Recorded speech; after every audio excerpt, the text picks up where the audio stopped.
السلام علیکم۔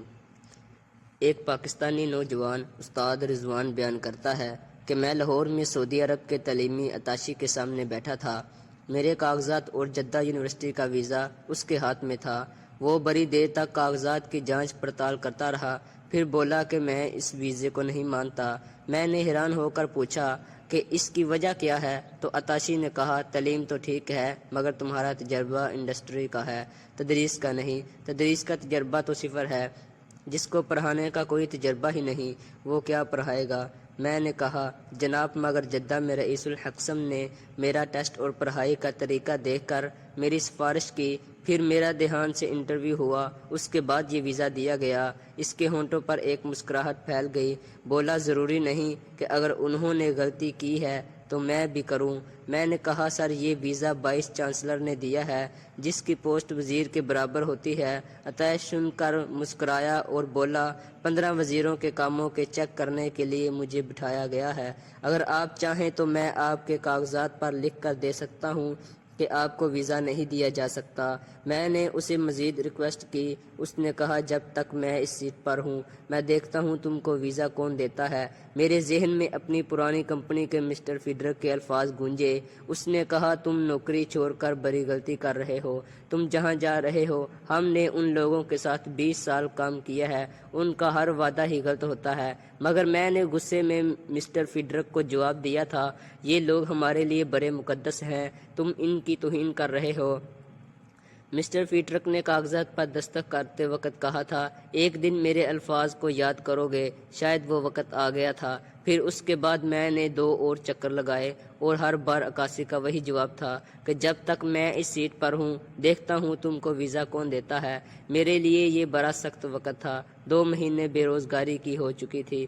میں سخت ٹینشن میں بیٹھا تھا کہ گھر کے دروازے کی بیل بجی۔ دروازے پر 3 ڈبے والا تھا، شاید کوئی 70 سال کا ہوگا، بالکل ہڈیوں کا ڈھانچہ، میلے کچیلے بند لگے کپڑے، پسینے میں نہایا ہوا تھا۔ وہ کہنے لگا صاحب 10 سال ہو گئے ہیں ان گلیوں میں ذکر لگاتے، آج پہلی بار کسی کے گھر کی ویلیوز آئی ہے۔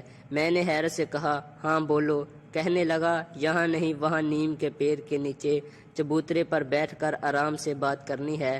میں اتنا زبزب کے عالم میں اس کے ساتھ ٹر پڑا۔ کہنے لگا صاحب میری اکلوتی بچی کی شادی ہونے والی ہے، شادی میں صرف 1 ہفتہ باقی رہ گیا ہے، مگر میرے پاس ایسا کچھ نہیں ہے۔ آج کل کام بھی بہت مندہ ہے، ادھار مانگا سب نے انکار کر دیا۔ بہت دیر تک مسجد میں رویا اور دعا مانگی تو رات کو خواب میں آپ کی گلی اور گھر نظر آیا اور آواز آئی ان سے جا کر مانگ لے، اس لیے صرف آپ کا دروازہ کھٹکھٹایا ہے۔ مجھے اس کی کہانی پر یقین نہیں آیا اور ہنسی بھی آئی کہ لوگ کیسے 420 کرنے لگے ہیں۔ میں نے ازارہ مذاق پوچھا کتنے پیسے کی ضرورت ہے، تو وہ بولا صاحب سادگی سے رخصتی کرنی ہے، زیور تو میں اپنی بیوی کا چڑھا دوں گا مگر 5-6 جوڑے اور شادی کا کھانا تو کرنا ہوگا، وہ 30,000 کا خرچہ ہوگا۔ میں نے سوچا 50,000 تو آج کل صرف دلہن کے بیوٹی پارلر میں ہی خرچ ہو جاتے ہیں۔ یہ رقم میرے لیے بہت معمولی تھی اگر میں باہر کام کر رہا ہوتا تو، مگر اب اس بے روزگاری میں یہ میرے لیے بہت بڑی رقم تھی۔ میں خاموش ہو کر کھڑا ہو گیا۔ وہ کہنے لگا میرے گھر چلیں اور میرے محلے والوں سے پوچھ لیں، یہ جھوٹی کہانی نہیں ہے، میں غریب ضرور ہوں مگر ایماندار ہوں، قسطوں میں آپ کی رقم لوٹا دوں گا۔ اس کی آنکھوں میں آنسو تھے اور چہرے پر بے چارگی۔ وہ پھر بولا میں کبھی بیل نہ بچاتا، اگرچہ خواب نہ دیکھتا۔ پھر مجھے یاد آیا کہیں پڑھا تھا کہ جب تنگی ہو تو خدا سے تجارت کیا کرو۔ میرے لیے 30,000 دینے کا مطلب یہ تھا کہ اب واپسی کی کوئی امید نہیں۔ خیر میں گیا اور 30,000 لا کر اس کے ہاتھ پہ رکھ دیے۔ اس نے میرے ہاتھ چوم لیے اور رونے لگا۔ کوئی 15 دن بعد پھر اس نے دروازہ کھٹکھٹایا۔ میں نے غصے سے پوچھا اب کیا مسئلہ ہے، کیا پھر کوئی خواب دیکھا ہے؟ وہ بولا ہاں مگر آپ کو کیسے پتہ چلا؟ میں نے کہا ظاہر ہے پہلے خواب دیکھا تھا تو بیل بجائی، اب پھر خواب دیکھا ہوگا جو بیل بجائی ہے، جلدی بتاؤ مجھے بہت کام ہے۔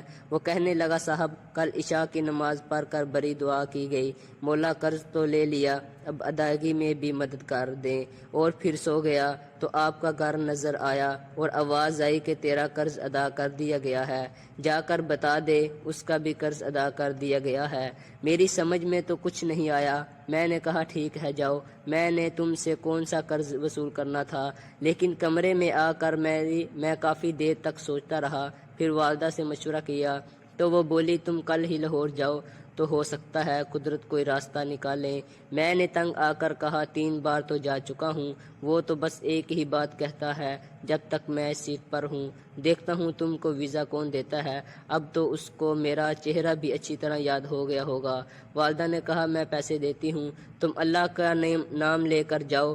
کچھ لوگ خدا کے بہت قریب ہوتے ہیں، یہ بات عام آدمی نہیں سمجھ سکتا۔ خیر میں اگلے دن لاہور پہنچا، موسلا دھار بارش ہو رہی تھی۔